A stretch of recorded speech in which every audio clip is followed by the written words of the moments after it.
Great wall of China, Thanjai பெரிய கோயில், மாமல்லபுரம் இதெல்லாம் யுனெஸ்கோவால் பாதுகாக்கப்பட்ட இடம் அப்படின்னு சொல்லுவாங்க. அப்படி உலகளவில் பல முக்கியமான வரலாற்று சின்னங்களை பாதுகாத்து வரும் யுனெஸ்கோ பிறந்த தினம் இன்று.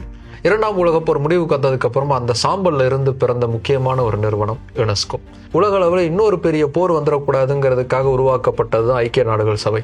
ஆனால் வெறும் பொலிட்டிக்கல் டிப்ளமேட்டிக் ரிலேஷன்ஸ் மட்டும் அமைதியை உருவாக்காது. அதை தாண்டி கலாச்சார ரீதியாக, அறிவியல் ரீதியாக மனித இனம் ஒன்றுபட்டாதான் அமைதி எப்போவுமே நிலவும் அப்படிங்கிறதுக்காக தான் யுனெஸ்கோ அப்படிங்கிற இந்த நிறுவனம் உருவாக்கப்பட்டுச்சு. United Nations educational, scientific and cultural organisation அப்படிங்கிறதுடைய சுருக்கம் தான் இந்த யுனெஸ்கோ.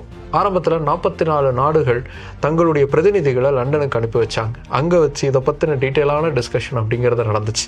உலக அளவில் கல்வியை பெரிய அளவுக்கு கொண்டு போய் சேர்க்கணும், சயின்ஸை பற்றிய புரிதலை உருவாக்கணும், அதே மாதிரி பல நாடுகளில் இருக்கக்கூடிய வெவ்வேறு வகையான கல்ச்சர்ஸையும் நம்ம கொண்டாடணும், அதற்கேற்ற வேலைகளை செய்வதற்காக ஒரு அமைப்புங்கிறது உருவாக்கணும் அப்படின்னு முடிவெடுத்ததற்கான அடிப்படையில் தான் யுனெஸ்கோ அப்படிங்கிற நிறுவனம் தொடங்கப்பட்டுச்சு. இவங்க பாரம்பரியமிக்க வரலாற்று சின்னங்களை பாதுகாக்கக்கூடிய வேலையை மட்டும்தான் செய்கிறாங்க அப்படின்னு நம்ம நினச்சிட்டு இருக்கோம். ஆனால் அதான் இல்லை.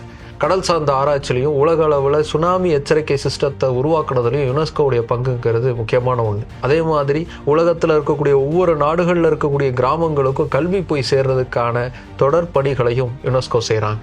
ஃப்ரீடம் ஆஃப் எக்ஸ்பிரஷன், மீடியாவுடைய சுதந்திரம், இது எல்லாத்தையும் பாதுகாக்கக்கூடிய பணிகள்லையும் யுனெஸ்கோவுடைய பங்குங்கிறது இன்றியமையாத ஒன்று.